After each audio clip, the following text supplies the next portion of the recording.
everyone, and welcome, as today we're discussing some Slovak official documents. We have Eva Hussein here, Polaron's director, as well as Jakub Smyčka, who is the project coordinator for Czech and Slovak citizenship. I'll pass over to you, Eva. Thank you so much, Stephanie, and welcome, Jakub. Hi, good to be here again. And good to have you. So look, today we're going to be talking about Slovak documentation, and I was going to ask you a bit of a controversial question, I guess, but do you think that Slovak documents are a bit boring, or can we learn something from looking at documents? Well, I definitely don't think they are boring, because you can learn a lot about history from them, especially your family history. So it's good to read them carefully, and in case that you, for example, don't speak Slovak, I'm sure we can help you with that and tell you what to look for. Excellent. So today we're looking at three documents, Jakub. The first one is a Slovak citizenship certificate. We'll also look at a Slovak birth certificate and a Slovak marriage certificate. So what are we looking at the moment on the screen, please? Well, so this is the citizenship certificate. This is probably what majority of our Slovak clients wants to get one day.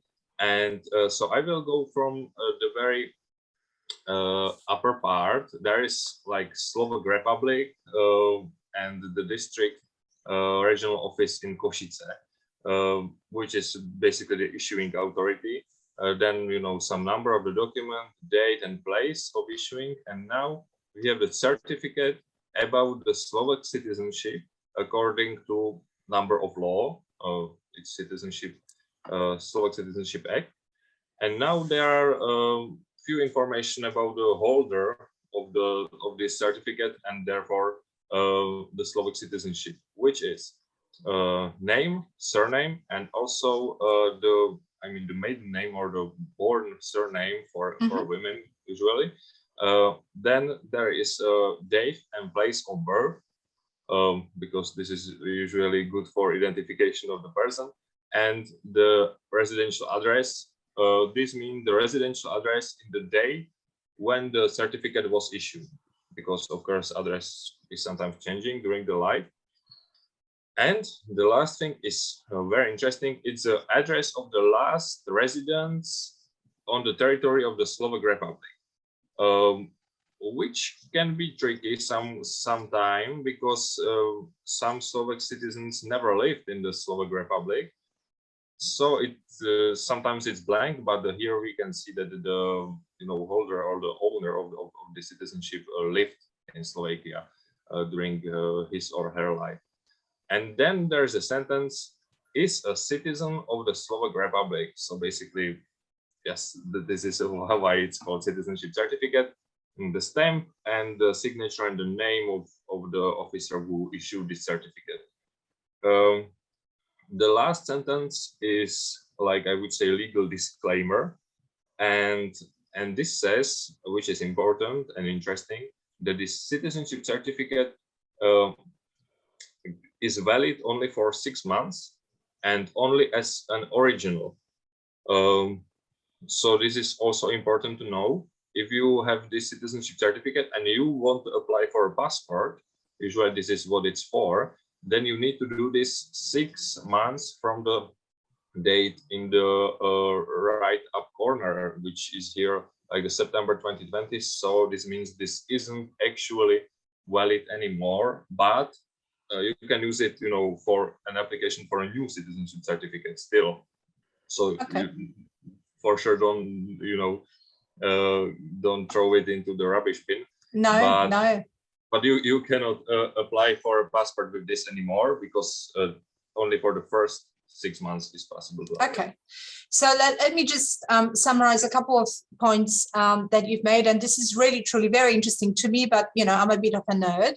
So this document is issued by the regional office of an authority in the Slovak Republic, and it's got a date, a number. It's also got a watermark, I think, or some sort of a feature in the left top corner. I don't know if you can see it.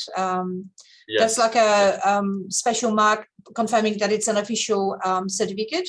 And it's also got a red stamp at the bottom. And that's got a number. So this is the official stamp of the person that issued this certificate.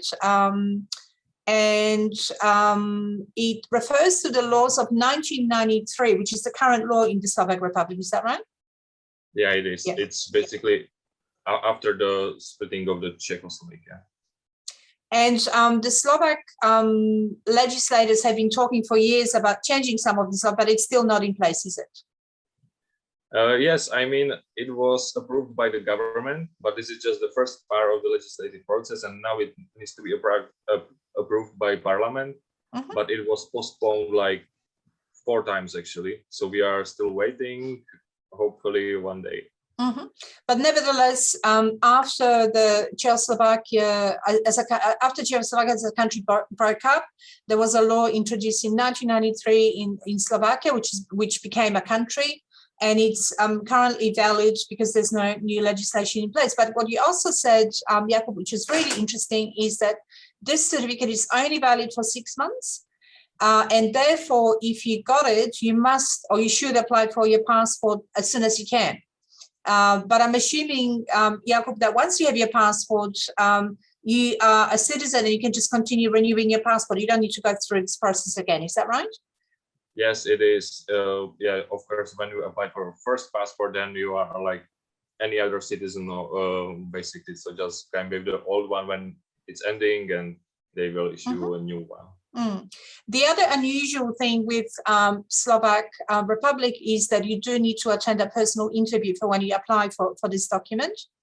There's a personal interview at the consulate. So you don't need to travel to Slovakia, but in the country of your residence, when you apply to get this certificate through the SEND, there's a personal interview and the submission happens face-to-face. So thank you for explaining to us what a citizenship certificate looks like. The next document we're going to look at is a birth certificate. Again, not a boring document at all. What features does it have? Can you explain to us what it contains? Okay, so I will again go from the beginning. Here it's again Slovak Republic, which is issuing, let's say, authority birth certificate. And here we can see they are basically, these are for officials right there. So they are in which book basically the record of the birth is stored. So there are number of the book and so on. Now we have the day of the birth, which is both in numbers and in words. So this is how it looks scary, but it's just just as 1926. Yep. Yes. Then there's a place of birth, of course, name and surname. Then there's a sex. We can hear that it's a female here. And now the information about the father and the mother. There are name, surname, maiden or surname at birth, date and place of birth, and which is also interesting, citizenship, which is, for example, not on the Czech birth certificate, citizenship and the personal identification number. So basically they are exactly the same as the Czech, but Czechs don't have citizenship. And this is, in my opinion, this is useful to have the citizenship state on the birth certificate, because it can be approved for if you, for example, apply for, yes. So there are also information about citizenships there. There's some place for notes, which is blank here. And then again, the place and date of issuing, the stamp of the official, and the name and the signature of the official, and some number.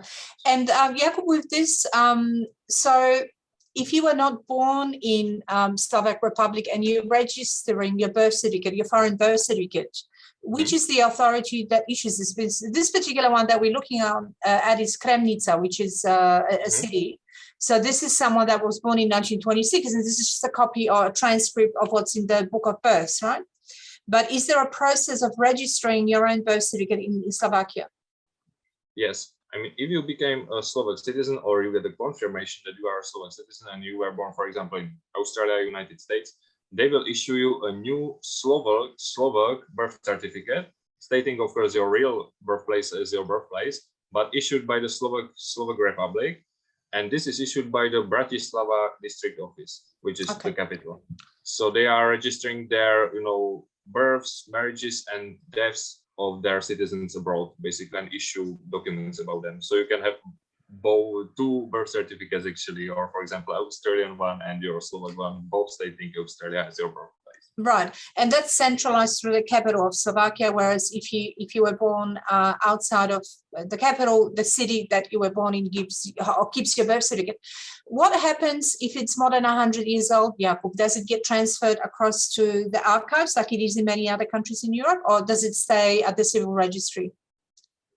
It's transported to the archive, but the interesting part is for example, I can apply for any birth certificate for a person older than 100 years ago in the Czech Republic. I don't need to prove my kinship, but in the Slovakia, you cannot do that. You still need to prove the kinship even after 100 years passed. So there is, I mean, it's just, their internal thing that they will move it to the archive, because for normal person like me, nothing is changing. I still need to prove kinship even though 100 years passed. So in other words, they're very protective of the documentation. And when we work with our clients, we actually have to get them to apply in order to get any birth certificate or in fact marriage certificate from the Slovak Republic. Speaking of marriage certificates, Jakub, here is one. What is it? Take us through what it says, please. Sure. So again, the very first two words are Slovak Republic, then it's marriage certificate. Then again, same as the birth certificate, the number and page in a book where where the record is. Then we have the date and place of the wedding. So it can be. There's also stated if it was in the town hall or in the church or in a synagogue or somewhere. Then there is the name and surname for the groom and bride, for the both men and women. Then we have date and place of their births. There's also personal identification number there if they have some, for example, because if you are marrying a foreigner, American, they don't have Slovak identification number. But if you are Slovak, you usually have some. Then there is if they had some marriages before, it's a civil status essentially. Exactly. So we can say that there is their first marriage for both. Then there are the names and surnames of the parents for both. And then that's an interesting part, and that's also same for the Czech and, for example, Polish marriage certificates. They need to have an agreement about which surname they will use and which surname will using their children after they marry. And their common children after if there will be some. This is especially because there is a different form for the women and men's surnames in the Czech Republic because of the grammar. So my surname is, for example, Smyčka, but women with the same surname would be Smyčková. Usually there are both Czechs and Slovak adding ova in the end of the surname for women. So it's not they can choose that they don't want it, but usually people or women are choosing to have it because it's this is how the language works. It's you immediately know if you are talking about the men, women, and so it's like. Sorry to interrupt you, but I was going to ask you, if somebody's name is Smith, in Slovakia it'll be Smithova. But if someone is born as Smith, let's say in Australia or America, they can choose whether to add that suffix or not to the end of the name, right? Because it indicates gender, essentially, within the language, Yeah, sure. If the Slovak citizen with this, Slovak women usually with this surname lives in Australia, for example, it would be rather a complication for them to have this ending. So no matter what the reason is, you can choose that you don't want this suffix actually. And this will be also noted in the marriage certificate or in your other documents. And lastly, we have, the place of issue, date of issue, and the stamp, and then the name and signature. Name and signature of the official. Excellent, excellent. So I have one last question for you, Jakub, and that is prior to World War II, I assume that just like in many other European countries, most of birth and marriage certificates were registered through the religious channels. Is that right? Do you know when it became a requirement for a birth certificate to be registered through a civil channel like this or not? Yeah, I know. It was actually in 1950, and it was, for example, in Slovakia, it wasn't so homogeneous. In the Czech Republic, majority of the people were Roman Catholic. In Slovakia, there were more different churches, so you also need to know in which church your ancestors belong to. And then, it was quite, I would say, forced by the state, because the communist regime forced, all the churches to give them their records. They basically confiscated. So since 1st January 1950, it's in the state. The state keeps the records. Okay, excellent. So we made a very plain, very beige topic, very interesting. I've learned a lot. Thank you so much for your time, Jakub, and thank you, Stephanie, for facilitating this. If you do have any other questions about any documents, obviously keep in touch, get in contact with us. Thank you very much, both of you, for explaining and being part of this session today. Thank you, Thank Eva. you too.